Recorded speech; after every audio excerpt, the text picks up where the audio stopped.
භගවතු වරහතෝ සම්මා සම්බුද්දස්ස නමෝ තස්ස භගවතු වරහතෝ සම්මා සම්බුද්දස්ස නමෝ තස්ස භගවතු වරහතෝ සම්මා සම්බුද්දස්ස. එතකොට අද ප්‍රශ්න මොකුත් ඉදිරිපත් වෙලා නැතුව ඇතිනේ. දැන් ප්‍රශ්න අහන්නත් තේරෙන්න ඕනේනේ. දැන් මුලින්ම අවවාදයක් සමස්තයට දෙන්නට ඕනේ අභිධර්ම පාඩම් සියල්ලටම. මේවා කියාගෙන යනකොට මේ අපට ඕන තරම් නොතේරෙන තැන් එනවා. ඒක ඔබටත් එහෙමයි මටත් එහෙමයි. හැබැයි නොතේරෙන තැන් එන එකම හොඳයි. නොතේරෙනකොටනේ තේරුම් ගන්න අහන්නේ. නිසා නිකන් තේරුණා වගේ ඉන්න එක නෙමෙයි. නොතේරෙන තැන් නොතේරුණා කියලා කියන්නේ තේරුම් ගන්න උත්සාහ කරපු හින්දා. නොතේරුණා කියලා කියන්නේ තේරුම් ගන්න උත්සාහ කළා තේරුන්නේ නැහැ. එතකොට නොතේරුණා කියලා තේරුන්නේ නැත්තම් එනිසා නොතේරුණා කියලා තේරුණා කියන්නේ හොඳයි. දැන් ওই භාවනා කරන්න ගියාට පස්සේ සමහරු කියන්නේ හිත තැම්පත් වෙන්නේ නැහැ කියලා. ඉතින් හිත තැම්පත් වෙන්නේ නැහැ කියලා කියන්නේ එයා එහෙනම් හිත තැම්පත් වීමයි තැම්පත් නොවීමයි එයා දන්නවා එතකොට. ඒ කියන්නේ එයා භාවනාත් කරලා තියෙනවා එහෙනම්. භාවනා කරපු කෙනා තමයි හිත තැම්පත් වෙන්නේ නැහැ කියලා දන්නේ. තේරුණාද? ඒකවල දැන් මේක තේරුම් ගත්ත කෙනා තමයි තේරුනේ නැහැ කියලා තියම් කොටසක් දැනගන්නේ. ඒ නිසා තේරුන්නේ නැහැ කියලා කියනවා නම් ඒක සාමාන්‍ය දුර්වලතාවක්. තේරුන්නේ නැහැ කියලා තේරුනේ නැත්නම් ඒක තමයි මහත්ම දුර්වලතාව. ඒ නිසා යමෙකුට තේරුන්නේ නැහැ කියන එක තේරුණා නම් ඒ කියන්නේ හොඳයි. තේරුන්නේ නැහැ කියන එක තේරුණා කියන එක තේරුන්නේ නැහැ කියන එක තේරුන්නේ නැතිට වඩා හොඳයි. තේරුණාද? ඒ නිසා ඕන තරම් ඔබ හිතා ගන්න මේකේ නොතේරෙන තැන් එමටයි. මොකද මේ අපි අත ගහලා තියෙන්නේ සර්වඥතා ඥානයෙහි ඉහළම කොටසට මේ අත තියලා තියෙනවා. සර්වඥතා ඥානයේ වැඩ කරපු ඉහළම කොටසේ ආරම්භක අවස්ථාවට අපි මේ අත තියලා තියෙනවා. තේරුණාද? ඒ නිසා අනිවාර්යෙන් මෙතන මේ හරිය යනකොට අපට තේරුම් නැති තැන් තිබුණොත් නෙවෙයි පුදුමයි. නොතිබුණොත්. හරිද?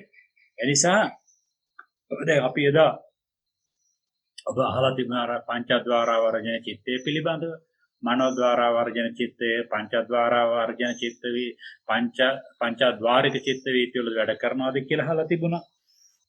අර මෝහ මූලික සිද්දේක අසංකාරික උරට වැටීම පිළිබඳව අහලා තිබුණා. ඉතින් අපි උත්තර ඔබට දුන්නා. ඉතින් ඒ උත්තරය ඔබට තේරුණා නම් හොඳයි. ඒ උත්තරය ඔබට නොතේරුණා නම් නෙමෙයි. නොතේරුණා කියලා තේරුණා නම් ඒකත් හොඳයි. කරනවාද? ඉතින් ඒ නිසා මේ අපි ඉගෙන ගන්න කාලෙත් එහෙම තිබුණා අපට ඕන තරම්. හැබැයි අපි එකක් කළා. දැන් අපට පාඩමකදී යම් ප්‍රමාණයක් තේරෙනවානේ. අන්න ඒකෙන් සතුටු වුණා. සතුටු වෙලා තෘප්තිමත් වෙලා ඇතේ නතර වුණා නෙමෙයි. ඒ තේරුණානේ. දැන් ඒතර අපි බලන්නේ සාපේක්ෂව. එතකොට දැන් අපි දැන් පාඩමක් පැයක අවසන් වෙනකොට බලන්නට ඕනේ. දැන් අපට ඉස්සෙල්ලා නොදන්න ටිකක් දැන් දැනුවත් වුණානේ. ඒ පමණින් සතුටු වෙන්න. හැබැයි නතර වෙන්න නෙමෙයි. ඒ ඔස්සේ තව ඉස්සරහට යන්න. එහෙම නැතුව මේ ඔක්කොම පාඩමේ මේ පොඩි දෙයක් තේරුන්නේ නැහැ කියලා ඒකට කම්පා වෙන්න එපා. කම්පා වෙන ගතිය, පහුත වෙන ගතිය බුදුරජාණන් වහන්සේ අනුමත කරලා නැහැ. ලැබිච්ච ප්‍රමාණය සතුටු වෙන්න තව ඉදිරියට යන්න උත්සාහ කරන්න. ඒකයි කරන්න තියෙන්නේ. ඒතර ඒ මානසිකත්වයේ තියෙනකොට මේ ධර්මයේ කොච්චර තේරුණත් කොච්චර නොතේරුණත් කාට ප්‍රශ්නයක් නැහැ. මොකද එයා තව නතර කරලා නැහැ වැඩි. ඒ නිසා ඔය මතකයේ අභිධර්ම ඉගෙනගෙන යනකොට අනිවාර්යයෙන්ම හොඳටම හිතේ තියාගන්න. මොකද ඔය පසුබෑම් ඔය නොතේරුණුකම් අපටත් පොදු වුණා. අපටත් එමටයි. අපට ප්‍රශ්න තිබුණ පුදුම විදිහට. නොතේරෙන තැන් තිබුණ පුදුමාකාර විදිහට. හැබැයි තේරෙන තැනුත් තිබුණා. ඒ නිසා පසුබැස්සේ නැහැ. ඒ නිසා ඔබටත් මට දෙන්න තියෙන්නේ මම කරපු ආකාරයෙන්ම මේ ගැන කිසිම මන්දෝත්සාහී බවක් ඇති කර ගන්නට එපා. තව ඉස්සරහට යනකොට මීට වඩා නොතේරෙන තැන් එනවා. තේරුණාද? තව ඉස්සරහට යනකොට මීට වඩා ගොඩක් නොතේරෙන තැන් එනවා. දැන් මෙතනදී අපි ඔබට විස්තර කරගෙන ආවේ අර සෝමනස්සාගත ඥාන සම්ප්‍රයුක්ත සංස්කාරික ආදී සිත් පිළිබඳවනේ ඒකේ විපාක පිළිබඳව. දැන් ඔබට මම මේ දාර පංචද්වාරික සිත් 36 46ක් පිළිබඳව ඊළඟට මනෝද්වාරික සිත් 67ක් පිළිබඳව විස්තර කරා. ඒවා දැන් හොයන්න යන්න එපා. දැන් මෙහෙම එකක් කිව්වා කියලා මතකයේ දල වශයෙන් තියාගන්න. මොකද ඒවා අපට ඉදිරියට නැවත දැන් මේ කියන දේවල් නැවත ඔබට සමහරවට හිතේ මෙව කිව්වනේ ඔය ඉස්සරලා. ඔව් එහෙම තමයි. අභිධර්ම පිටකේ මම නැවතත් කියනවා එකම සූත්‍රයක් වාගේ. නතර කරන්න තැනක් නැහැ. ප ဋ ාණේ දක්වාම ගිහිල්ලා තමයි නතර වෙන්න තියෙන්නේ. නිසා මෙතනදී ඒ නොතේරෙන තැන් එමට මුණ ගැහෙනවා. දැන් එතන ඔබට සිත් 46ක් පංචද්වාරික සිත් කියලා කියවට ඔබට දන්නේ නැහැ. සිත් 67ක් මනෝද්වාරික සිත්කට ඔබ හරියටම දන්නේ නැහැ. ඔය නොදන්න හරිය තිබුණා ඒක මොකද දන්නද? ඔය ඉස්සරහට පේලියට පේලිනවා. දැන් කියන ටිකෙන් තේරුම් ගන්න දැන් ඔබ ප්‍රශ්නයක් ඇහුවට පස්සේ මම උත්තරේ දුන්නාට පස්සේ ඒ ප්‍රශ්නෙට මම උත්තර දෙන්නේ මේ පාඩමට කොටු වෙලාම නෙමෙයිනේ. ඊට අමතරව මා ඉගෙනගෙන තියෙන බොහෝ දේවල් අනුසාරයෙන් ඒ ප්‍රශ්නේ හොදකලා නොකර ඒ ප්‍රශ්නෙට අදාළ වෙච්ච හැම දෙයක්ම මම සමහර විනයනුත් ගන්නවා, සූත්‍රේනුත් ගන්නවා, ධම්මසංගණ විභංග ආදීනුත් ගන්නවා, ගොඩක් දේවල් ගන්නවා. ඒ නිසා ඔබ මේ පිළිබඳව කිසිම ආකාරයකින් පසුබෑමක් ඇති කර ගන්නට එපා. ඔබට ඔය ලැබෙන අත්දැකීම් ටික ඔක්කොම අපටත් ලැබුණා. හරිද?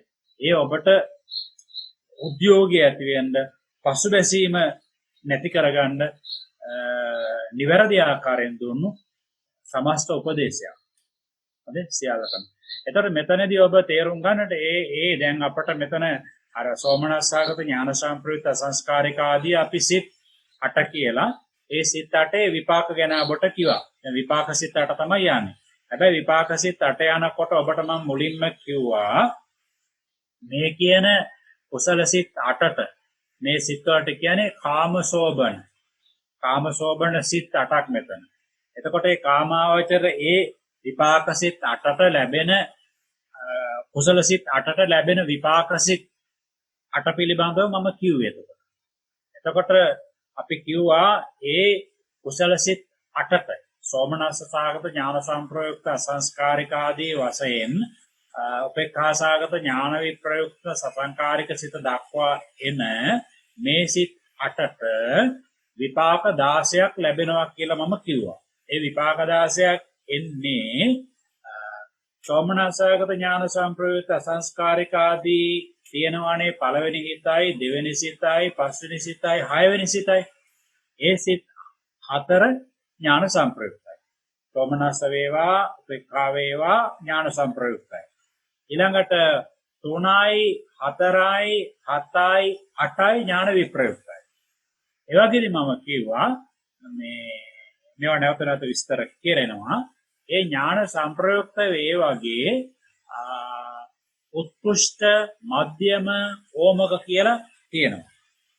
ඥාන විප්‍රයුක්ත සිත් 4 උත්කෘෂ්ඨ මධ්‍යම ඕමක කියලා තියෙනවා. දැන් අපි ඕකේ උත්කෘෂ්ඨ එකයි ඕමක එකයි දෙකම ගමුකෝ. මධ්‍යම එක පැත්තකින් තියමුකෝ తాවකාලිකව. ඒක ඔබට පස්සේ ඔබටම નિરાයසෙන් තේරෙයි. එතකොට අපි මෙහෙම කියන්නේ දැන් අපිට කීවා උත්කෘෂ්ඨ මේ සෝමනස්සාගත ඥාන සම්ප්‍රයුක්ත ආදී ඒ කියන ඥාන සම්ප්‍රයුක්ත උත්කෘෂ්ඨ සිත් වලට ඒ උත්කෘෂ්ඨ සිත් 4ට සෝමනස්සාගත ඥාන සම්ප්‍රයුක්ත අසංස්කාරික ආදී උත්කෘෂ්ඨ විපාක 4ක් ඒ විදිහටම ලැබෙනවා. ඒ කියන්නේ සෝමනස්සාගත ඥාන සම්ප්‍රයුක්ත අසංස්කාරික කුසල චිත්තයට සෝමනස්සාගත ඥාන සම්ප්‍රයුක්ත අසංස්කාරික විපාක චිත්ත. සෝමනස්සාගත ඥාන සම්ප්‍රයුක්ත සසංකාරික කුසල චිත්තයට සෝමනස්සාගත ඥාන සම්ප්‍රයුක්ත සසංකාරික විපාක චිත්තය. උපේක්ඛාසාගත ඥාන සම්ප්‍රයුක්ත අසංකාරික කුසල චිත්තයට උපේක්ඛාසාගත ඥාන සම්ප්‍රයුක්ත සංස්කාරික විපාක චිත්තය ලැබෙනවා. ඊළඟට උපේක්ඛාසාගත ඥාන සම්ප්‍රයුක්ත සසංකාරික කුසල චිත්තයට උපේක්ඛාසාගත ඥාන සම්ප්‍රයුක්ත සසංකාරික විපාක චිත්තය ලැබෙනවා. මේවා ලැබෙන්නේ මේ විපාක වශයෙන් සුගතියක ප්‍රතිසන්දි ගන්න, සුගතියක ජීවත් වෙනකොට විපාක ලැබෙනකොට ආන්නේ විදියට ලැබෙනවා. ප්‍රවෘත්ති විපාක, ප්‍රතිසන්දි විපාක ආදී වශයෙන් ඒකේ අවස්ථා ගණනාවක් තියෙනවා. ඒක 5ක් තියෙනවා. ඒවා වැඩිපුර දැන් හිතන්න යන්නට එපා. එතකොට ඊළඟට අපිට තියෙනවා සෝමනස්සාගත ඥාන විප්‍රයුක්ත අසංකාරික චිත්තය, සෝමනස්සාගත ඥාන විප්‍රයුක්ත සසංකාරික චිත්තය. ඒ කියන්නේ ඥාන විප්‍රයුක්ත සිත් දෙකයි.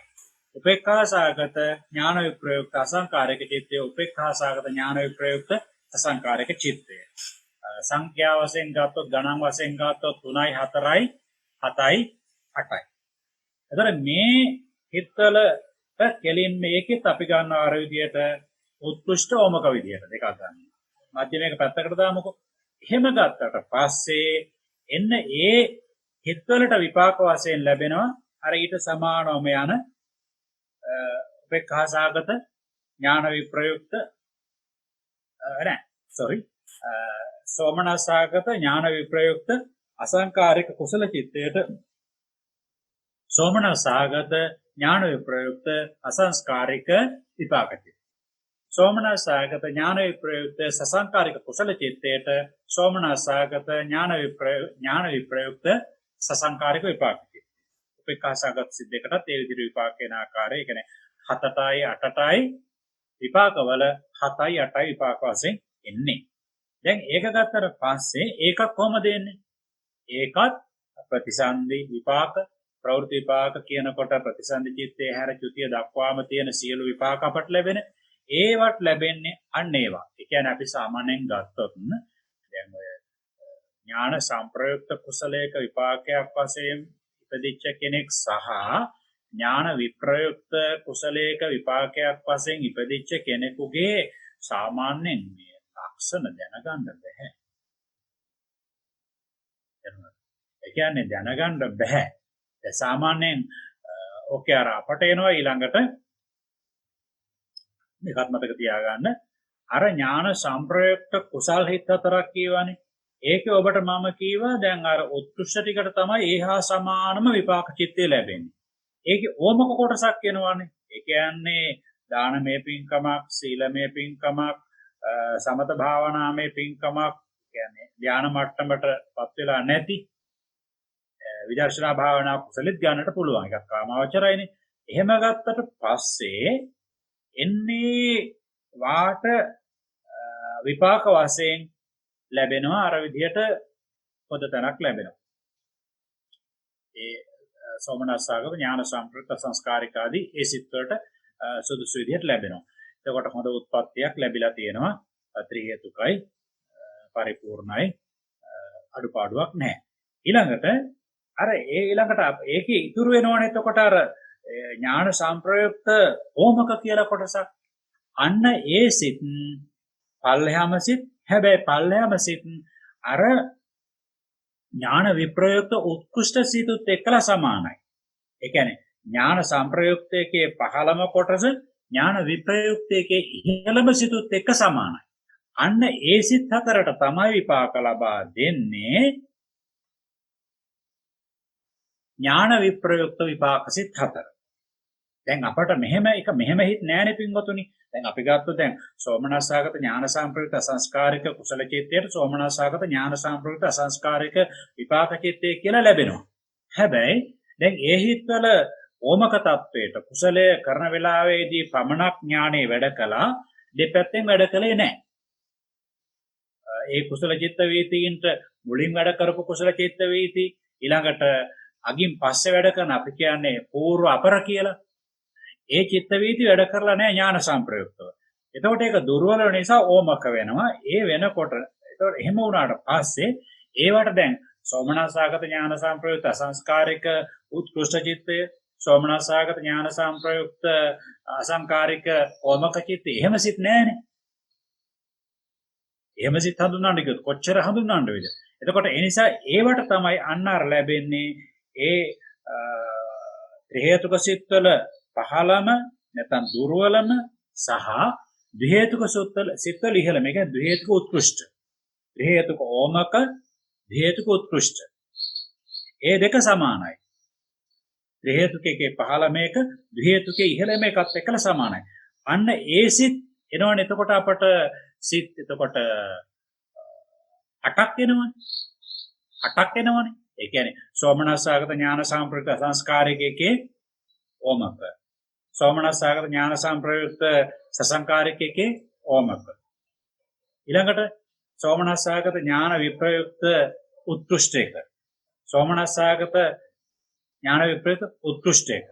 ඊළඟට උපේක්ඛායකෙත් වෙනවනේ. ඊළඟට ඥාන සම්ප්‍රයුක්ත එකෙත් වෙනවා. දැන් එහෙම ආවට පස්සේ අන්න ඒ සිත් ටිකට තමයි විපාක වශයෙන් ලැබෙන්නේ මෙන්න මේ ද්වි හේතුක සිත්. මෙන්න මේ ද්වි හේතුක සිත් 4. මොනවද ද්වි හේතුක සිත් 4 කියලා කියන්නේ? 3යි 4යි 7යි 8යි. සෝමනස්සාගත ඥාන විප්‍රයුක්ත අසංකාරික චිත්තයත් ඒ වගේම සසංකාරික චිත්තයත්.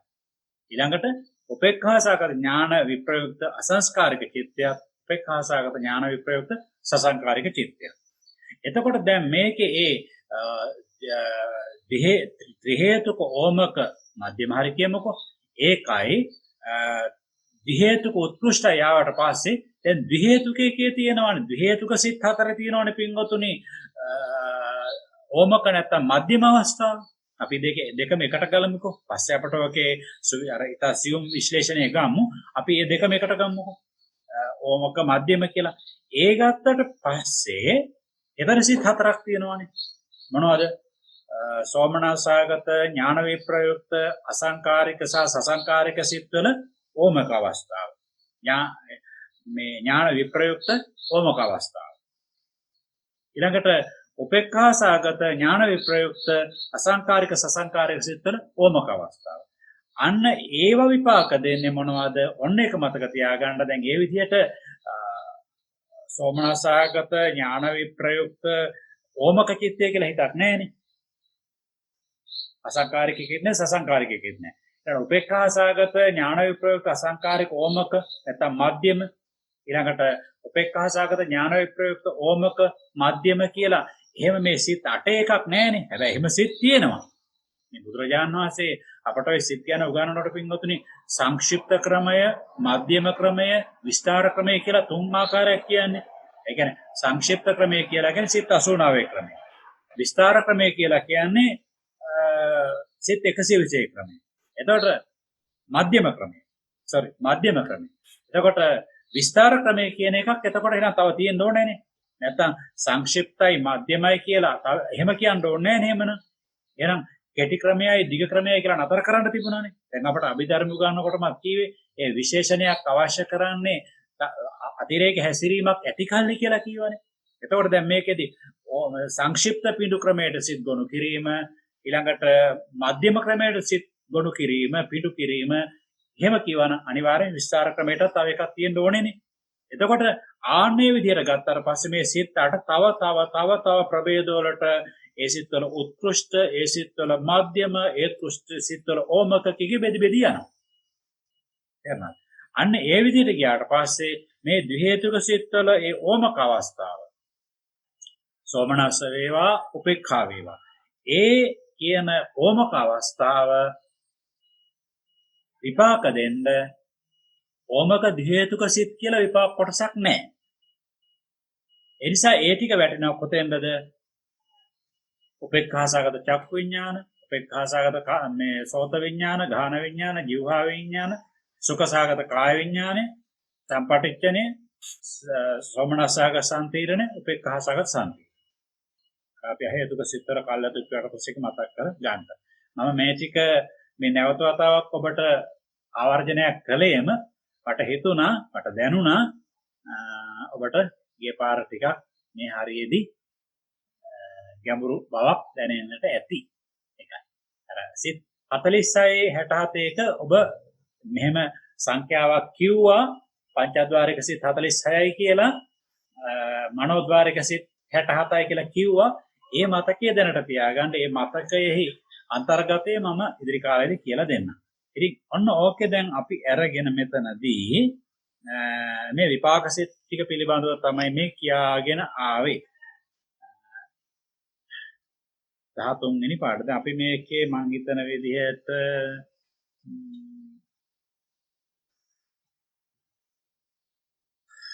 කාමාවචර විපාක සිත් ක්‍රියාසිත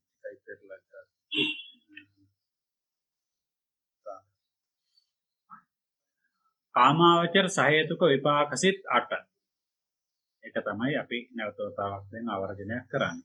යට දක්වන ලද කාමාවචර කුසලයන්ගේ විපාක වනාහි අහේතුක විපාක සහේතුක විපාකයයි බෙදිලා ගියා. එතකොට අහේතුක විපාකය කියලා කියන්නේ එතකොට මේ සිත් 8 ඕමක කුසල් වල ඥාන විප්‍රයුක්ත ඕමක කුසල් වල විපාක ලැබෙන්නේ එතකොට අහේතුක වශයෙන්. සහේතුක විපාක ගත්තට පස්සේ අර විදිහට ඉදලා දැන් ද්වි හේතුක කුසල කර්මයක් වුණත් ඒක ද්වි හේතුක විපාකයක් දෙන්න බැරි මට්ටමටම දුර්වල වුණාට පස්සේ ඒකේ විපාක දෙන්නේ අහේතුක විපාකයක් වශයෙන්. හැබැයි ඉතින් අපි අහේතුක විපාකයක් කියලා ගත්තට පස්සේ ඔය අහේතුක විපාකේනොත් දෙන සැප අපමණයි. හිතා ගන්නවත් බැරි තරම්. දැන් අපි හිතනකොට දැන් බල්ලෙක් කියලා ඉපදෙන. සමහර බල්ලෝ වෙන මිනිස්සුන්ට වඩා සැප විඳිනවා. එතකොට මේ බල්ලට ලැබෙන්නෙම ඔය කියපු ද්වි හේතුක ඕමක කුසලයන්ගේ විපාක. බලන්නකො ද්වි හේතුක ඕමක කුසලයන්ගේ විපාකත් එතකොට එච්චර ලැබෙනකොට. මොකද ඒගොල්ලන්ට ලැබෙන්නෙම අහේතුක විපාක සිතට පමණයි. ඒ ටිකේ විපාක කොහොමද තත්ත්වේ? එතකොට අපට මේකේ තවත් කාරණයක් මට මතක් කරලා හොඳයි කියලා හිතෙනවා. ඔය ද්වි හේතුකව උපන්න කෙනා සහ ත්‍රි හේතුක විපාකයෙන් උපන්න කෙනා සහ ද්වි හේතුක විපාකයෙන් උපන්න කෙනා සාමාන්‍යයෙන් කෙනෙකුට බාහිරින් බලලා හදහනකින් බලලා තෝරා ගන්නට බෑ. තේරුණා? හැබැයි අහේතුක කෙනා තේරුම් ගන්න පුළුවන්. අහේතුක කෙනා කියලා කියන්නේ උපේක්ඛාසගත සම්පීර්ණ සිතින් උපන්න කෙනා. කියන්නේ මේ සෝමනසාගත ඥාන විප්‍රයුක්ත අසංකාරික සසංකාරික උපේක්ඛාසගත ඥාන විප්‍රයුක්ත අසංකාරික සසංකාරික කියන මේ සිත් කෝකෙන් හරි ඕමක කියන්නේ ඊටම දුර්වල විපාකයක්. හේතු ඕමක අන්න ඒ වගේ විපාකයක් දෙනකොට මෙන්න මේ උපේක්ඛාසගත සම්පීර්ණ සිතෙන් දෙන්නේ අන්න යානම් හදාන හොඳට දන්න කෙනෙක් ලව බලව ගත්තොත් අඳුනා ගන්නට පුළුවන් මෙයා අපි කියමුකෝ දැන් උත්පත්තියෙන් ඇස් අන්ධ කෙනෙකුගේ උපන් වෙලාව ගැන ඉල්ලා දෙන්න හොඳට ජ්‍යොතිෂය දන්න කෙනෙක්. එතකොට ඔන්න දැනගන්නට පුළුවන්කම ලැබෙනවා. එයා බොහොම දුර්වල කුසලයක ඉපදිලා තියෙන කියලා ඒ කාමදුරෝ හරි ගිහියා හරි දන්න කෙනෙක් නම් කියලා දෙයි. සාමාන්‍යයෙන් එයාගේ ජීවිතය පිළිබඳව යම් දල අදහසක් ගන්න පුළුවන්. එතකොට උත්පත්තියෙන් අන්ධ, උත්පත්තියෙන් බිහිරි, උත්පත්තියෙන් මන්ද බුද්ධික, නපුසක පණ්ඩකාදී වශයෙන් බෝතෝභ්‍යංජනකාදී අන්න ඒගොල්ලෝ ඉපදෙන්නේ මෙන්න මේ කියන දුර්වල කුසලයක විපාකයක් වශයෙන් සුගතියේ උපදින්නේ. එතකොට ඒත් බලන්නකො ලැබෙන සැප හිතා ගන්නකො. ඒ දුර්වල කුසලයන්ගේ විපාකවල පවා සැපවල ප්‍රමාණය කොච්චරද කියලා. එතකොට බලන්න මෙතන දැන් 16ක් තියෙනවා කියලා කියව සෝමන මේ කාමසෝබන කුසල් සිත්වල විපාක 16ක්. කුසල් 8යි විපාක 16ක් තියෙනවා. දැන් එතකොට කියනවා දෙවදාරුම් වේ කියලා කිව්ව එකයි ඒ නහේතුක විපාක 8 9වෙනි පාඩමේ දැක්වා. දැන් ඔබට ඒවා මතකයේ තියෙන්නට ඕනේ. හැබැයි මතක තියා තබ්බවන්න මට බෑ. හරි? මතක තියා ගන්නට ඕනේ ඒක තමයි. මම තේරුම් කරලා දෙනවා. එයින් අහේතුක විපාක 8 9වෙනි පාඩමේ දැක්වා. සහේතුක විපාක 8යි මේ කියන්නේ. දැන් මේ සිත්වල අර අංග ටික වෙනසක් නැහැ එතකොට. සෝමනසාගත බව කුසල් සිතේ තිබුණා. ඥාන සම්ප්‍රයුක්ත බව කුසල් හිතේ තිබුණා. අසංකාර බව කුසල් හිතේ තිබුණා. එතකොට දැන් ඔබට හිතේ මේක දෙක සමානයි වාගෙන කියන්නේ. ඔව් සමානයි තමයි. හැබැයි වෙනසක් තියෙනවා. මම කීපවතාවක් ඔබට කියලා දුන්නා. කුසල් හිත ඕලාරික ගතියෙන් වැඩි දැනෙනවා මනසට සාමාන්‍යයෙන්. තමාට පහළ වෙච්ච චිත්ත පරම්පරාවක් වර්තමානයේ හිතලා බලනකොට කුසල් කියලා සංසිඳිලා කියලා තමන්ටම තවත් කුසල් හිතකින්ම දැනගන්න පුළුවන්කම තියෙනවා. හැබැයි විපාක එහෙම දැනගන්න බෑ. දැන් අපි කියමුකෝ දැන් සාමාන්‍යයෙන් අපි බුදුගුණ භාවනාවක් වාගේ ධ්‍යාන වලට වැටෙන්නේ නැති භාවනාවක් පැයක් කළා කියලා කියනකො. ඒ පැයක් කළාට පස්සේ තමන්ට ඒ පැය පිළිබඳව යම්කිසි සංසිඳිච්ච ගතිය, සැනසීමදායක ගතිය තමන්ට අරමුණු කරන්න පුළුවන්. හිතන්න පුළුවන්, කල්පනා කරන්න පුළුවන් මේ වෙලාවේ මට කොච්චර නිවීමක් තිබ්බද කියලා. හැබැයි දැන් ඔබට අපි කිව්ව නිදාගත්තා කියලා.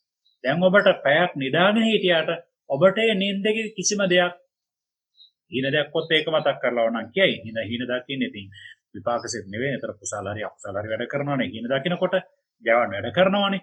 ඒ නිසා විපාක ගත්තට පස්සේ අර විදිහට වැඩ කරන්නේ හොඳ නිින්දකින් හිටියා නම් සිහින නොදැක හිටියා නම් එයාට විපාක වැඩ කරන්නේ. එතකොට හොඳටම නිින්ද ගියා නම් එයාට දන්නේ නැහැ. පැයක් නිින්ද ගියා නම් ඒ පැය කිසි දෙයක් එයාට සිහි කරන්න බෑ.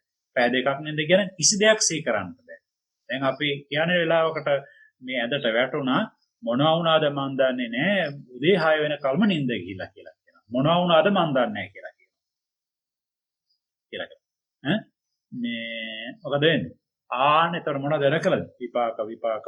විපාක.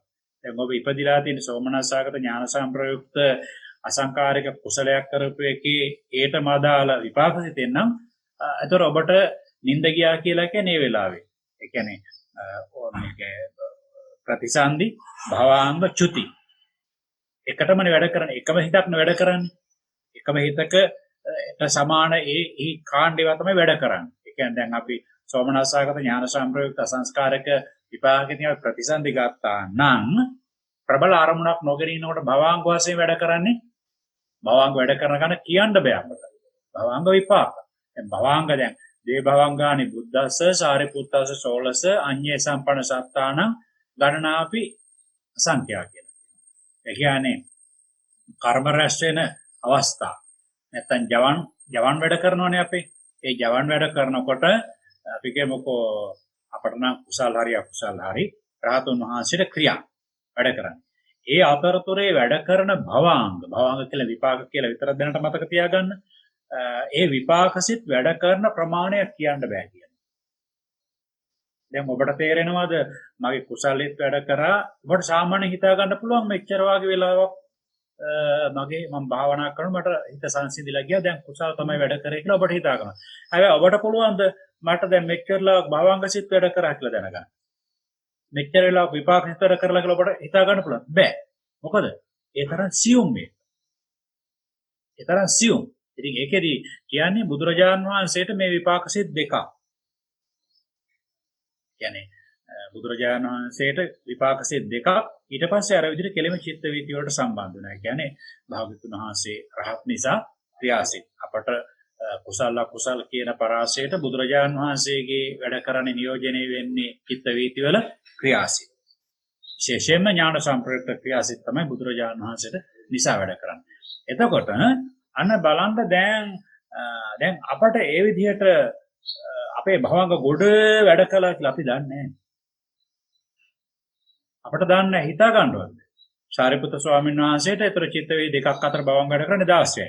අඤ්ඤේ සම්පන්න සත්තානං ගණනාපිය සංඛ්‍යා. අනිසත්ත්වයට අඩුම යටත් පිරිසෙන් ගත්තොත් මේ ආනන්ද ස්වාමීන් වහන්සේට බුදුරජාණන් වහන්සේ වදාරේ ගතිමන්තානං දිතිමන්තානං යනාදී වශයෙන් මහා ධාරණ ශක්තියක් තිබිච්ච සතියක් තිබිච්ච උතුමෙක්නේ. උන්වහන්සේටවත් වැඩ කරන භවංග ගාන චිත්ත වේදි දෙකක් අතර වැඩ කරන විපාකසිත ගාන සංඛ්‍යාත්මකව කියන්න බෑ. ඒ තරම් වැඩි. හරිද?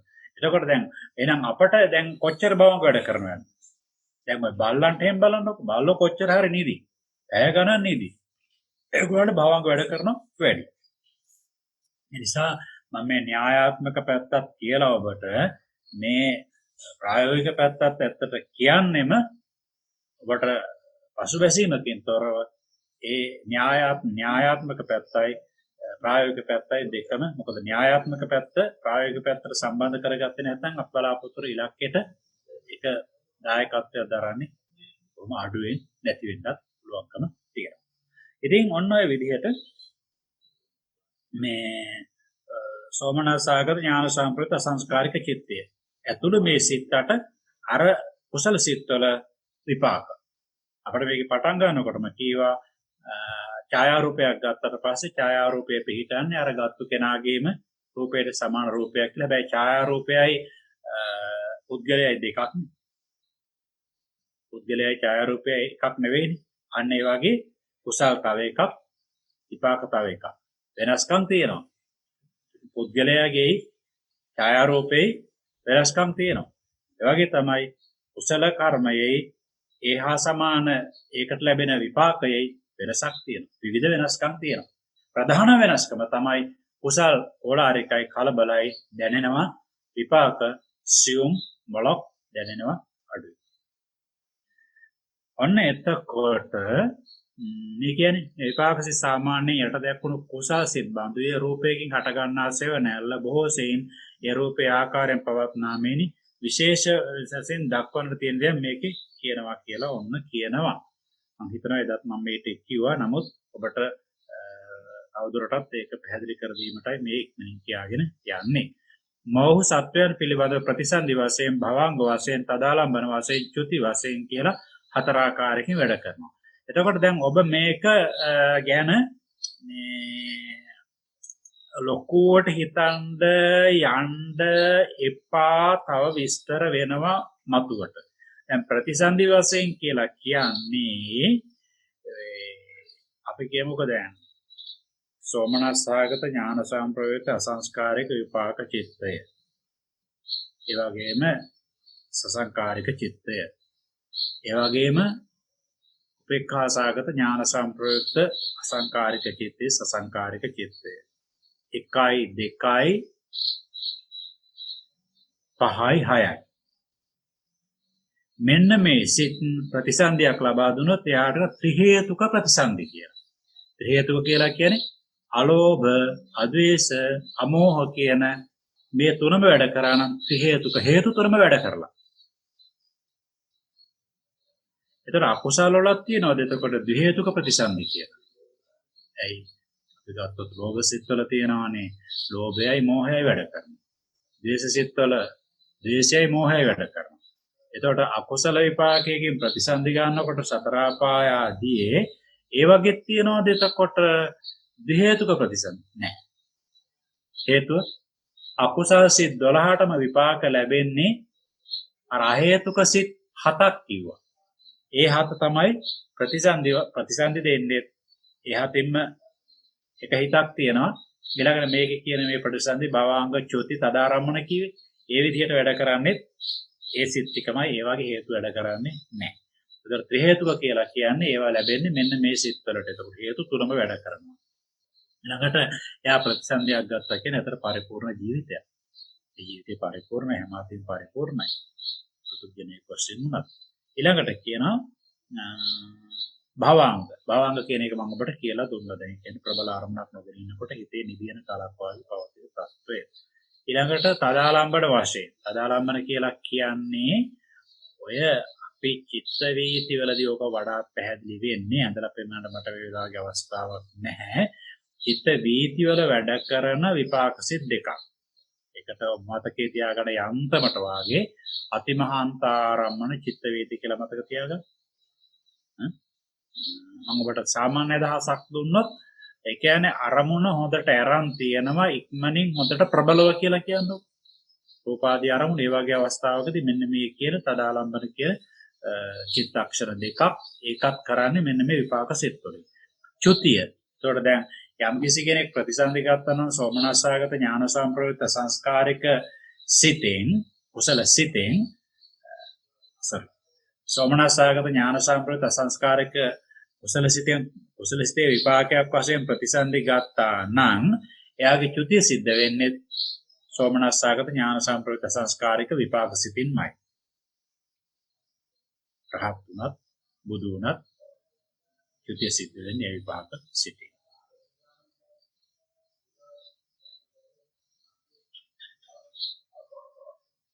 භවාංග තදාලම්බන චුති වශයෙන් පවත්නා කාලේ ප්‍රවෘත්ති විපාක කියලා හඳුන්වනවා. ඉතින් ඒක ඉදිරියට කියවෙයි. මම ඔබට කිව්වා ප්‍රතිසන්දි විපාක ප්‍රවෘත්ති විපාක කියලා අපට කුසල අකුසල විපාක දෙන ආකාර දෙආකාරයක්. එතකොට ප්‍රතිසන්දි විපාක කියන්නේ ප්‍රතිසන්දි චිත්තක්ෂණය තමයි පමණයි. භවාංග තදාලම්බන චුති කියලා කියන ඒවට කියන ප්‍රවෘත්ති විපාක කියලා.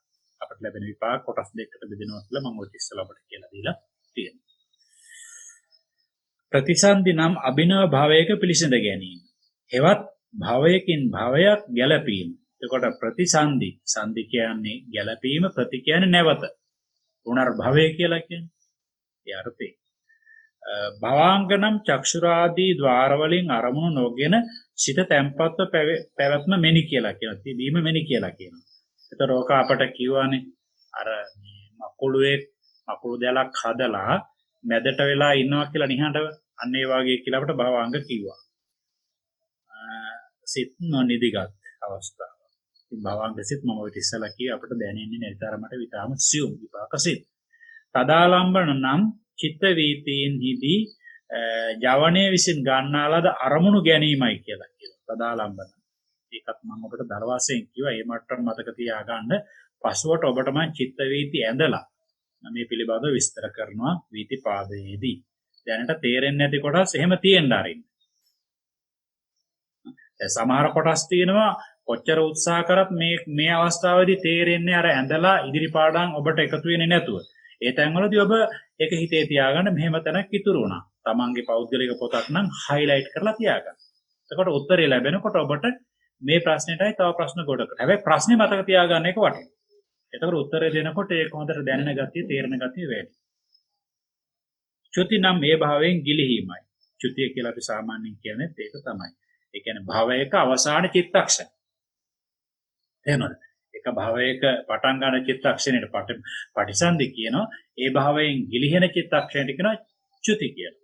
ඒතර මේ භවාංගයි තදාරම්මනයි ඒ අතරතුර වරින් වර වැඩ කරනවා. කියා ගන්න. මේ විපාක සිත් අතුරින් 1 2 3 4 සිත් සෝමනස්සාගතයි. අපි කිව්වා එක chart එක බලන්න. විපාක සිත් සෝමනස්සාගත වීමට හේතුව ඉෂ්ඨාරම. අන්න ඔතන කාරණයක් තියෙනවා. විපාක සිත් සෝමනස්සාගත වීමේ හේතුව ඉෂ්ඨාරමණ ලැබීමයි. ඒක ඔබ මොකද හිතන්නේ? විපාක සිත් සෝමනස්සාගත වීමට හේතුව ඉෂ්ඨාරමණ ලැබීම. ඉෂ්ඨාරමණ කියන්නේ රූප, ශබ්ද, ගන්ධ, රස, ස්පර්ශ, ධර්ම. කැමැති අරමුණු ලැබීම. එතකොට අටවතනදී කියන්න දෙයක් විශේෂයෙන් තියෙනවා. අපි ඉෂ්ඨාරම්මණය තේරුම් ගන්නේ කොහොමද? තර කියන්නම කාරණයක් තියෙනවා. ඉෂ්ඨාරම්මණය තේරුම් ගන්න. දැන් අපි රූපයක් දැක්ක කියන්නේ. මේ රූපයක් දැක්කට පස්සේ කෙනෙකුට තද රතු පාට ප්‍රියයි. කෙනෙකුට ලා රතු පාට ප්‍රියයි. කෙනෙකුට මේ කළු පාට මෙරු කල කියලා කියන්නේ ඒ පාට ප්‍රියයි. රූප ගත්තට පස්සේ කෙනෙකුට සුදු පාට ප්‍රියයි. කෙනෙකුට කළු පාට ප්‍රියයි. කෙනෙකුට තව වෙනත් පාට වර්ණ ප්‍රියයි. එතකොට අපි පාට කොහොමද ගන්න? එතකොට මේ ප්‍රිය වර්ණේ තව කෙනෙකුට යම් භාණ්ඩවලට ආවේනික යම් පාටවල් ප්‍රියයි ආරමුණ කියලා. කෙනෙක් ඇඳුමේ කළු පාටට ප්‍රියයි, වාහනේ කළු පාට ගන්න කැමති නැහැ. කෙනෙක් ඇඳුමේ සුදු පාටට ප්‍රියයි, වාහනේ සුදු පාටට කැමති නැහැ. කෙනෙක් ගෙදර සුදු පාට ගා ගන්න කැමති, හැබැයි වාහනේ සුදු පාට ගන්න කැමති නැහැ. දැන් කෙස් කළු පාට කරගෙන තියාගන්න කැමති, කෙස් සුදු පාට කර තියාගන්න කැමති නැහැ. දැන් දත් සුදු පාට තියාගන්න කැමති, වාහනේ කළු පාට තියාගන්න කැමති, දත් කළු පාට කරගෙන තියාගන්න කැමති නැහැ. දැන් කෙනෙක් නියපොතු සුදු පාට තියාගන්න කැමති, තව කෙනෙක් නියපොතු රතු පාට කරගෙන කැමති, තව කෙනෙක් නියපොතු කළු පාට කරගන්න කැමති, තව කෙනෙක් නියපොතු රෝස පාට කරගන්න කැමති, තව කෙනෙක් තියෙන ස්වභාවයම තියාගන්න කැමති. ඒ පාට කැමතියි. දැන් අපි කොහොමද ගන්නේ? එතකොට දැන් ඒ පාටවල වලට එක එක විදිහට කැමති. එක විදිහට කැමති නිසා ඒ එක කෙනාට එක විදිහට ලැබෙන එක එතකොට ඒක එයාට කුසල විපාක කියලා ගන්න පුළුවන් කියලා. එතකොට ශබ්දයටත් ඔය වගේ. දැන් අපි කෙනෙක් කැමති පිරිත් සද්දෙට. තව කෙනෙක් කැමති ගීත සද්දෙට. තව කෙනෙක් කැමති මේ කොකා කෑ ගහන සද්දෙට. තව කෙනෙක් කැමති දැන් කෙනෙකුගේ අපි කියමු ස්වාමීන් වහන්සේලාගේ. කෙනෙක් කැමති ස්වාමීන් වහන්සේලාගේ මිහිරි ස්වරයට. කෙනෙක් කැමති ස්වාමීන් වහන්සේලාගේ ගැඹුරු ස්වරයට. කෙනෙක් කැමති ස්වාමීන් වහන්සේලාගේ එක ස්වරයට කැමති. හිතලා බලන්නකො එතකොට. එතකොට තව කෙනෙක් රසය පිළිබඳව ගන්නවා.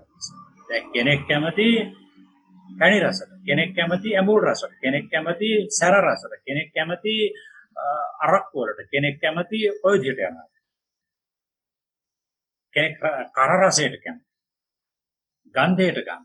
කෙනෙක් කැමති විවිධ අපි කියමුකෝ සුවඳ වර්ග තියෙන, සෙන්ට් වර්ග තියෙන. එක එක විදිහට කැමති. හරි? එතන ස්පර්ශෙත් ඒවා. ඇතම් කෙනෙක් කැමති ගොරෝසු ස්පර්ශයට. ඇතම් කෙනෙක් කැමති මෘදු අපි කියමු දැන්. මේ සාමාන්‍යයෙන් ගත්තට බෑ. ගැහණු කෙනෙක් කැමති අහලා තියෙන. ගොරෝසු ස්පර්ශයට කැමති. පිරිමි කෙනෙක් කැමති ඒකේ එහෙම කියලා මම මේ අහලා තියෙන දෙයක් මම කියන්නේ. හරි?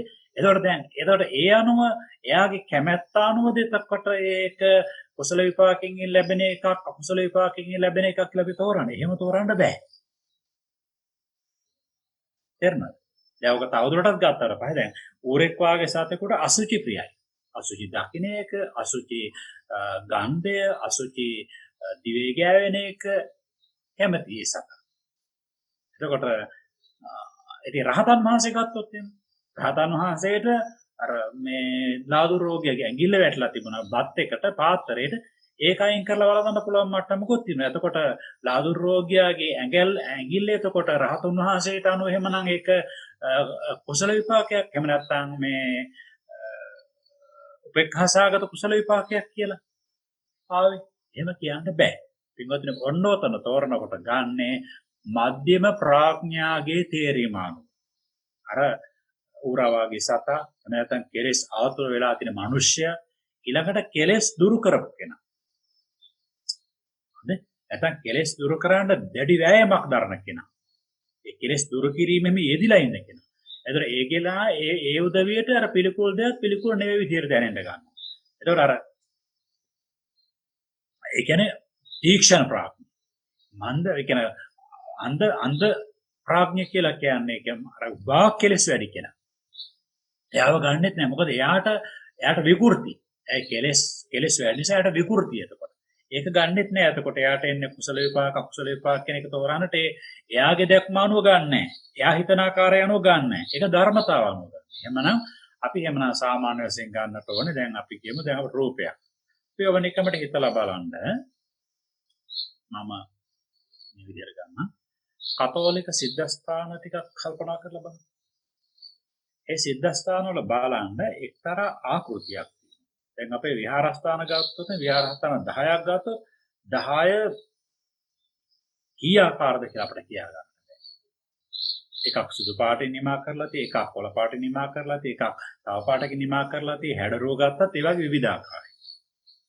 අර ඒ කතෝලික සිද්ධාස්ථාන වගේ හොඳට තනකොළ වවලා නිකන් සරල පාටක් ගාලා චාම් විදිහට පවත්. ඒ ගොඩනැගිල්ලක් ගත්තට පස්සේ වුණත් අර සාමාන්‍ය කෙනෙකුට ඒක තියනවා එතකොට ලස්සන.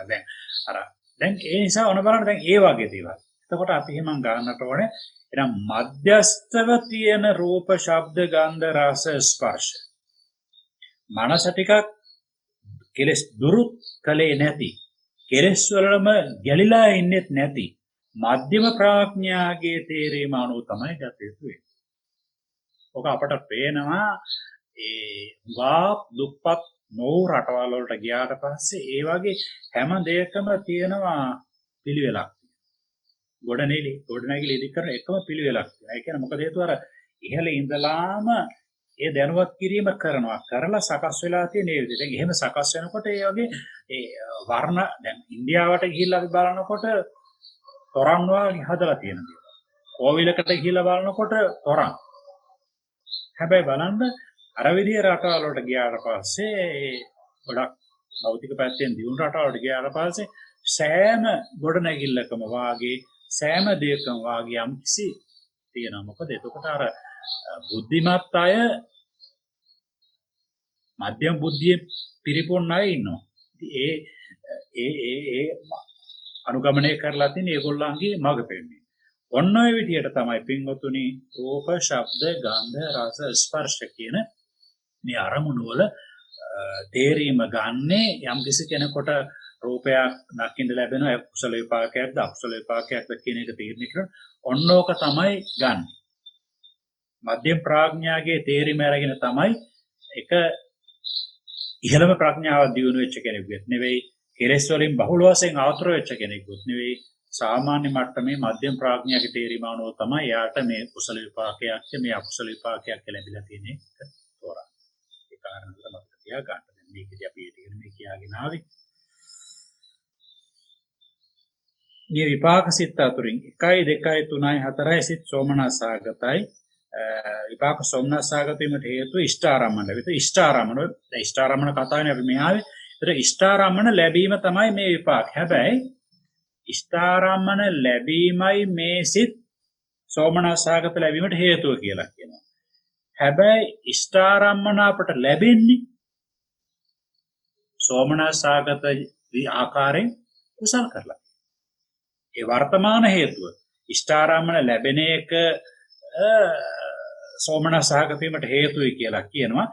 හැබැයි ඉෂ්ඨාරම්මන ලැබෙන්නේ සෝමනස්සාගතව කරපු කුසල විපාක දීම් වශයෙන්. හරි? ඒක තේරුම් ගන්න. මේක කියන්නේ ළඟ විපාකසේ සෝමනස්සාගත වීමට හේතුව ඉෂ්ඨාරම්මන ලැබීම. හැබැයි ඉෂ්ඨාරම්මන ලැබීමට හේතුව සෝමනස්සාගතව අපි ඒ කුසල කරලා තියෙන නිසා ඉෂ්ඨ රූප, ඉෂ්ඨ ශබ්ද, ඉෂ්ඨ ගන්ධ, ඉෂ්ඨ රස, ඉෂ්ඨ ස්පර්ශ ලැබෙනවා. 5යි 6යි 7යි 8යි වෙන සිත් උපේක්ෂා සාගතයි කියලා කියනවා. විපාක උපේක්ෂා සාගත වීමේ හේතුව ඉෂ්ඨ මධ්‍යස්ථාරම්මන ලැබීම. ඒතර ඉෂ්ඨ මධ්‍යස්ථාරම්මන අපට ලැබීමට හේතුව අපේ මධ්‍යස්ථ විදිහට සතුට ඇති වෙන විදිහට රූප, ශබ්ද, ගන්ධ, රස, ස්පර්ශ මධ්‍යස්ථ විදිහට අපට ඇති වෙන සතුට තියෙනවානේ. මධ්‍යස්ථ සතුට ඇති වෙන සමහර දේවල් අපි දැක්කට පස්සේ නේද? අපි ගත්තොත් එහෙම දැන් කියනකො දැන් පෙරහැරක් බලන්න ගියා කියලා කියනකො. හොඳේ. දැන් පෙරහැරක් බලන්න ගියාට පස්සේ සංගීත සංදර්ශනයක් බලන්න ගියාට පස්සේ දැන් නටනවා, ගයනවා, වයනවා දැන් ගොඩක් දේවල් තියෙනවා. ඒක ඉෂ්ඨාරම්මන නේද? ඉෂ්ඨාරම්මන. ඊළඟට අපි කියමු පෙරහැරක මට්ටම නෙමෙයි සාමාන්‍ය විදියට විද්වතුන්ගේ නාට්‍ය සංදර්ශනයක් වාගේ දෙයක් තියෙනවා. විද්වත් සාකච්ඡාවක් තියෙනවා. විද්වත් අපි කියන ආගමටම සම්බන්ධක් නොවෙච්ච සාමාන්‍ය විද්වත් ආකාරයෙන් යන ඒ නාට්‍යනොත් බුද්ධියට කතා කරන හික්මීමක් ලබා දෙන ක්‍රමයක් යන්නේ කියලා කියමුකෝ. හුදු ආස්වාදයක් එල්ල කරලත් නෙවෙයි ලෝකෝත්තර පරමාර්ථයට යෑමට අවශ්‍ය කරන ධර්මමය වැඩසටහනකුත් නෙමෙයි. සාමාන්‍ය බුද්ධිය දියුණු වීමට අවශ්‍ය කරන sannivedanaya කරන්නට ඒ පණිවිඩය උගන්වීම කරන්නට අවශ්‍ය කරන සංදර්ශනයක් වාගේ දෙයක් අපි පවත්වනවා. අන්න ඒ වගේ අවස්ථාවකදී අපට ගන්නවා අන්න ඉෂ්ඨ මධ්‍යස්ථාරම්මන. ඉෂ්ඨ මධ්‍යස්ථාරම්මන. අන්න එතකොට ඒ වගේ තැනකදී ගැටෙන රූපය, ශබ්දය, ගන්ධය, රසය, ස්පර්ශය අපට ගන්න පුළුවන් ඒ විදිහට. එසේම මොවුන් අතුරේ 1යි 2යි 5යි 6යි සිත් ඥාන සංප්‍රයුක්තයි. මේ විපාක සිත් ඥාන සංප්‍රයුක්ත වීමේ හේතු ක්‍රම දෙකකි. ඔහු ප්‍රතිසන්දි භවාංග චුති වශයෙන් පවත්නා කාලේ කර්මයාගේ බලවත් භාවයෙන් ඥාන සංප්‍රයුක්ත වෙනවා. කර්මයාගේ බලවත් භාවය කියන්නේ ඥාන සංප්‍රයුක්ත කුසල කර්මයාගේ බලවත් භාවය නිසා අර විදිහට ප්‍රතිසන්දි භවාංග චුති. ඒ අවස්ථා හැම එකකදීම ඥාන සංප්‍රයුක්ත පිටනවා. දැන් ඒතර ඥාන සංප්‍රයුක්ත විපාකසිත වැඩ කරනකොට ඔබට කරන බලපෑම කොහොමද කියලා ඔබ සාමාන්‍යයෙන් දල වශයෙන් හිතාගත්තොත් වදනද බලපෑම? කෙලෙස් වලින් හිත බණ භාවනා ආදියට ගියාට පස්සේ මුදා ගන්න ලේසි. ඥාන සංප්‍රයුක්ත කුසලයකින් ප්‍රතිසන්දිය දීලා නම් භවාංගෙත් වැඩ කරනකොට එයාට ඒ අතරතුර අර කුසල් කිරීමට හරියට ඒක රත් වෙච්ච පොළොවක ගින්දරක් මොලවනවා වගේ ලේසි කරගන්න. තෙත් වෙච්ච පොළොවක ගින්දරක් මොලව ගන්න කිව්වොත් අමාරුයි. එතකොට ඒ අර හේතු කුසලයක විපාක අහේතුක කුසලයක විපාක වාගෙනකොට තමයි ඒ අමාරුකම් හම්බ වෙන්නේ. දැන් මේ ත්‍රි හේතුකෙකෙත් මෙහෙම එක්කුත් තියෙනවා. දැන් මේ ත්‍රි හේතුක කුසල අපි කරනකොට විශේෂයෙන් ප්‍රතිපත්තිමය වශයෙන් නිවන් එල්ල කරලා සමත විදර්ශනා භාවනා කිරීම, කෙලෙස් දුරු කිරීම එල්ල කරලා අන්න එහෙම කරනවා නම් ඒවා කෙනෙකුට වර්තමාන ජීවිතයේදීත් ඒ වැඩසටහන් වලට ගියා නම් දෙහිවින්ම ලේසි කරගෙන යනවා. හැබැයි ඉතින් අපට තියෙන්නේ මේකයි. ලේසිද අමාරුද කියන එක අපට සසඳන්න දන්නේ නැහැ. තව කෙනෙක් හිතත් එක්ක අපි දන්නේ නැහැ නිසසඳන්න. ඒක සාපේක්ෂ වශයෙන් ඒක තියෙන්නේ. ඉතින් සාපේක්ෂව බලන්න අපි දන්නේ අපේ හිත විතරනේ. දැන් අපි ගත්තොත් එහෙනම් සිද්ධාර්ථ කුමාරෝත්තමයන් වහන්සේට අවුරුදු 6කට ආසන්න කාලයක් වෙහෙස දරන්න සිදු වුණා. ඒ නිසා ඒක ලේසි නෑ මේ මට මේ කුසල් කරන්න ලේසි මට කෙලෙසුන්ගෙන් හිතාවේ අයින් කරගන්න ලේසි කියලා ඒක ලේසි නෑ. මොකද අනිත් එක්කෙනා අමාරු විඳිනවා කියලා එයාට දන්නේ නෑනේ. එසේ නමුත් ඉතින් අපට එක එක්කෙනාගේ දැනගන්න එක නෙවෙයි. තමන් පුළුවන් තරම් උත්සාහ කරගෙන යනකොට කෙලෙස් අසල ගොඩක් අඩු කරලා අපි ගොඩක් ඉස්සරහට යනවා කෙලෙස් දුරු කිරීමට. කෙලෙස් එක්ක හැප්පිලා තියෙන ගතිය සංසාරේ කෙලෙස් වලට අභියෝග කරලා තියෙන ගතිය අඩු නම් අපට අමාරු බව පේනවා. අමාරුවට වැඩි උත්සාහයක් දරන්නට ඕනේ. මේ වතාවේවත් යම් ප්‍රමාණයක් හරි මේක ගොඩ දා ගන්න කෙලෙස් ටික කඩා ගන්න අඩු කර ගන්න දුර්වල කර ගන්න නැත්නම් නැති කර ගන්නම කියලා හිතනවා. එතකොට මේ සිත් ඥාන සංප්‍රයුක්ත වීමට හේතුව තමයි මෙතන කීවේ. ඒකනේ මේකේ ප්‍රතිසන්දිය ප්‍රබලයි. ඊළඟට භවාංගත් ප්‍රබලයි. එතකොට මොකද වෙන්නේ? ඒ ප්‍රබල වෙනකොට හිත රාගාදී කෙලෙසුන් වලට යන ගතිය අඩුයි. දැන් බලන්නකො ඇතම් කෙනෙකුට පන්සිල් රකින්නවා කියන එක මරන්නවා. ඇතම් කෙනෙකුට ලේසි. ඇතම් කෙනෙකුට කාමයේ වරදවා හැසිරීමෙන් වැළකෙන එක මරන්නවා.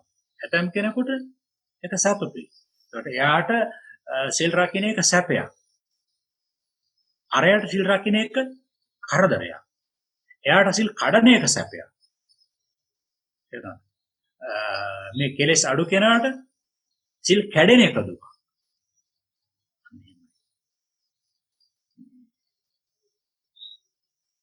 විපාකසිත සොම්නසාගත වීමේ හේතුව ඒක අපි කිව්වා. මේ විපාකසිත ත්‍රි හේතුක උත්කෘෂ්ඨ කුසල කර්මයෙන් ලැබෙන ප්‍රතිසන්දි ඥාන සංප්‍රයුක්ත වන බැවින්. ඥාන සංප්‍රයුක්ත එතකොට ඉතින් අර ත්‍රි හේතුක කියන්නේ අලෝභාදී සමෝ තුනම හේතු තුනම වැඩ කරලා. භවංග සිත චුති සිත ඒ භවයාගේ ප්‍රතිසන්දි චිත්ත හා සමාන වන බැවින් ඒ භවංග චුති චිත්තයන්ගේ ඥාන සංප්‍රයුක්ත මේ හේතුවත් කර්මය ඥාන සංප්‍රයුක්තව කරලා තියෙන විපාකෙත් ලැබෙනවා ඥාන සංප්‍රයුක්ත. ඒවත් පුරාකෘත කර්මය පෙර කෙරූප කර්මය අලෝභාදී සමෝහ දෙකත් එක්ක ඒ වගේම උත්කෘෂ්ඨවම චිත්ත වීති ගණනාවක් වැඩ කරලා තියෙනවා. ඒ කියන්නේ පූර්ව මුංචන අපර. ඒ දානේ හරි සීලාදී හරි පුරනකොට මුල මැද අග කියන ආකාරයට පූර්ව මුංචන අපර වශයෙන් චිත්ත වීති ගණනාවක් වැඩ කරලා තියෙනවා. ඒ විදිහට. ඒකට මැද චිත්ත වීති උත්කෘෂ්ඨ බවට පත් වෙනවා. හේතු උත්කෘෂ්ඨ බවට පත් වෙනවා. අනෙක් හේතුව නම් ඔවුන් තදාලම්බන වශයෙන් පවත්නා කාලේ යවනාන රූපත්වයෙන් පිටින්. දැන් ඔන්න මේක ඔබට තේරෙන්නේ නැහැ. මොකද හේතුව ඔබ තව චිත්ත වීති කරලා නැහැ. දැන් ඒකෙත් නොතේරුණා කියලා අනේ අපේ කියලා උතන දුක් වෙන්න යන්න එපා. අතට තදාලම්බන වශයෙන් පවත්නා කාලේ යවනාන රූපත්වයෙන් කියලා කියන්නේ ඥාන සංප්‍රයුක්ත යවන් වැඩ කරා නම් අපට ඊට පස්සේ ඒට පස්සේ ලැබෙන්නේ ඥාන සංප්‍රයුක්ත තදාරම්භම තමයි. ඥාන සංප්‍රයුක්ත ජවණයට අනතුරු උපදනා තදාලම්බනද ඥාන සංප්‍රයුක්ත වෙනවා කියන න්‍යාය ධර්මතාව නිසා. මෙහි ත්‍රි හේතුක නම් අලෝභාදෝ සමෝහ කියන හේතු ත්‍රය. හේතු ත්‍රිකය හා යෙදුණු නවනි පාඩමේදී දැක්වුණු 1 2 5 6 කියන සිත්. දැන් 1 2 5 6 කියන අපිට එකපාරටම හිතට එන්නට ඕනේ. සෝමනස්සගත ඥාන සංප්‍රයුක්ත සංස්කාරික චිත්තේ, සෝමනස්සගත ඥාන සංප්‍රයුක්ත සංස්කාරික චිත්තේ, උපේක්ඛාසගත ඥාන සංප්‍රයුක්ත සංස්කාරික චිත්තේ, උපේක්ඛාසගත ඥාන සංප්‍රයුක්ත සංස්කාරික චිත්තේ. දැන් ඒක මේ ලැප් එකේ වැඩ කරනවා වගේ එන්නට ඕනේ. ඔවුන්ගේ පිරිවර සිත්වත් పూర్ව අපර වාශයෙන් උපදනා සිද්ද ඉබඳුම වූ විට ඒවා ත්‍රි හේතුක උත්කෘෂ්ඨ බවට පත් වෙනවා. ඒතර ත්‍රි හේතුක උත්කෘෂ්ඨ කුසලයක් නම් කරගත්තේ විපාකෙත් ඒ විදිහටම ලැබෙනවා.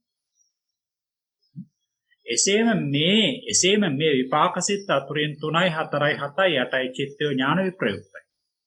ඒවත් එකපාරට මතක් කරගන්න. සෝමනස්සගත ඥාන විප්‍රයුක්ත සංස්කාරික චිත්තේ, සෝමනස්සගත ඥාන විප්‍රයුක්ත සංස්කාරික චිත්තේ, උපේක්ඛාසගත ඥාන විප්‍රයුක්ත අසංකාරික චිත්තේ උපේක්ඛාසගත ඥාන විප්‍රයුක්ත සසංකාරික චිත්තේ. ඒක පාට මතක් වෙලා එන්නට නැත්තම් හරියන්නේ වැඩි. කර්මයාගේ දුබල භාවය ජවනානුරූපත්වය කියන ජවයන්ට අනුව පැවති. මේක අර ඉස්සෙල්ලා කියපු එකටම සමානයි. ජවන ඥාන විප්‍රයුක්ත වුණා නම් තදාරම්මනත් ඥාන විප්‍රයුක්ත බවට පත් වෙනවා. එය චිත්ත වීතියේ වලදී ඔබට මනාව පැහැදිලි කර දෙනු ලැබේ. අතු සම්බන්ධයි. ඒ විපාකසෙත් ඥාන විප්‍රයුක්ත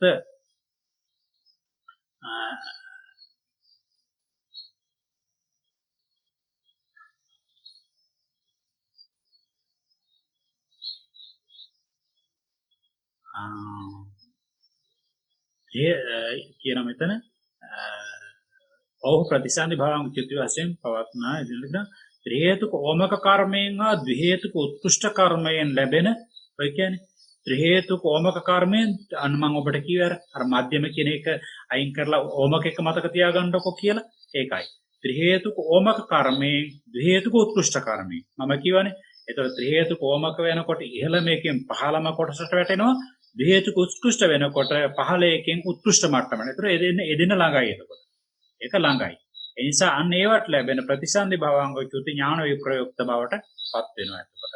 ඒතර ත්‍රි හේතුක වුණත් දුර්වලයි. ඒ නිසා ඒක ද්වි හේතුක විපාක තමයි ලබා දෙන්නේ.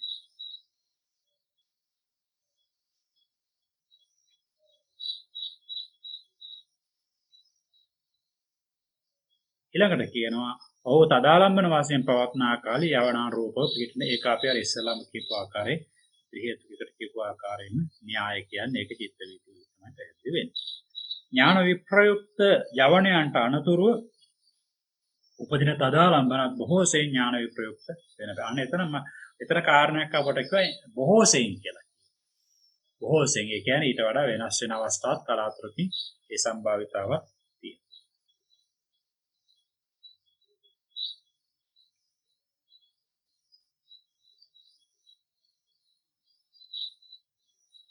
ඊළඟට නම් මේ විපාක සිත් අතුරෙහි 1යි 3යි 5යි 7යි සිත් අසංකාරිකයි. පූර්ව ප්‍රයෝගයෙන් වෙන්ව එළඹ සිටි කර්ම නිමිති ගති නිමිති හේතුවෙන් අනතරක පූර්ව ප්‍රයෝග රහිත කියලා පූර්ව ප්‍රයෝග කියලා කියන්නේ හිතේ පසුබැසීමක් නැතුව ආදි වශයෙන් අපි ඔක ඉස්සලාවට විස්තර කරලා දුන්නා. එළඹ සිටි කර්ම කියලා කියන්නේ ප්‍රබලව පිහිටපු කර්මයක්. මොකද අර විපාකය ප්‍රබල නිසා මොකද ඒකට හේතු වෙච්ච කර්මය ප්‍රබලව කරපු නිසා. කර්ම නම් කරපු කර්මය කර්ම නිමිති කියලා කියන්නේ ප්‍රතිසන්දි ගන්න තැන සංකේතවත් කරන මනෝලව නම් ආව කුසාදී ද ගත නිමිත්ත කියලා කියන්නේ කර්ම නිමිති කියලා කියන්නේ ඒ කර්මයට කුසල කර්මයට පාවිච්චි කරන දාන උපකරණ ආදී ඒ සකස් වෙච්ච ආකාරයේ ගත නිමිත්ත කියලා කියන්නේ ඒ කර්මයට අනුකූල උපදින තැන්වල සංකේතවත් වෙන මව කුසාදී ද ඒ හේතුවෙන් ඊළඟට කියන සප්පාය ඍතු භෝජන ආදී ලැබීම. ඒ කියන්නේ පින්කම කෙරේ ඒ අවස්ථාවට ඒ කුසල කර්ම එනකොට Tamanට ගැළපෙන ආකාරයෙන්ම ඍතු භෝජන ආදී ඒවා ලැබෙනවා. ඒ ලැබෙන්න හේතුව හැබැයි අර කරපු කුසල කර්මයේ ආනුභාවය. නැත්නම් විපාකයේ අනුව සිද්ධ වෙන්නේ විපාක ලැබෙන්නේ කර්මයට අනුවනේ. එතකොට කර්මයේ බලය තමයි උපනිශ්‍රේ වශයෙන් උපකාර වෙලා තියෙන්නේ මේවා ලැබීමට. ඉතින් ඊළඟට කියනවා 2යි 4යි 6යි 8යි සිත් සසංකාරයි. පූර්ව ප්‍රයෝග තියෙනවා ඒවට. පූර්ව ප්‍රයෝග කියන්නේ කොයි ඉස්සර විස්තර කරා. එතකොට කියනවා පෙර කර ප්‍රයෝග හේතුවෙන් ඒ කුසලයේ කරන කාලයේදී හේතු කොටගෙන කර්ම නිමිති ගති නිමිති කාරණ කොටගෙන මේක අර විදිහට ලැබුණා සසංකාරික බවට පත් වුණා. ඒතර සප්‍රාය කියන ඍතු භෝජන ආදී ලැබුණේ විපාක ලැබෙන කාලෙදී මොකද කර්මයේ කරන කාලයේදී ඒ දුර්වලතාව තිබුණු නිසා. එතකොට කියනවා මේ ස්ථානයේ ගැඹුරුයි විශේෂ විස්තර මතු දැක්වේ පාඩමේ වරින් වර මමද ওই කාරණේ ඔබට අවධාරණය කළා. එහෙමනම් ප්‍රශ්න ටික ඔබ බලා ගන්නට ඕනේ. මේ ප්‍රශ්න ටික ඔබ බලාගෙන මම කියන්නම් වැඩි. මේ ප්‍රශ්න ටික ඔබ බලාගෙන මේ ප්‍රශ්න ටික ඔබට තේරුන්නේ නැත්නම් ඔය තියෙන්නේ එක කාමාවචර කුසල විපාක කෙතෙක් ඒවනම් තේරෙනවානේ. අහේතුක කීයද සහයවා තේරෙනවානේ. සත්‍යයකට මේ සහේතුක විපාකසිත කියා කරගෙන ලැබෙද මෞන සෝමනස්ස. ඔය පහළ තියෙන ප්‍රශ්න ටික තියෙන්නේ 3යි 4යි 5යි ආනේ ටික තමයි ඔබ අහනවා නම් ඊළඟ දවසේ මගෙන් අහන්න නැවතවතාව අද ඔය පාඩම මම කියලා දුන්නේ මට හිතුණා එදා පාඩම වල ටිකක් සංකීර්ණ වෙන්න ඇතයි කියලා අද ඔය ගොඩක් විස්තර කර හැබැයි ඔයිට වඩා නම් විස්තර කරන්න මට මම සමර්ථ නැහැ කියන පණිවිඩයක් දෙමින් අද පාඩමේ සමාප්තිය ඔබ සියලු දෙනාටම මේ කීර්ත ධර්ම කරුණු තමා හඳුනා ගැනීමට චතුරාර්ය සත්‍ය අවබෝධයට භාවනා ඥානෙ දිනු කර ගැනීමට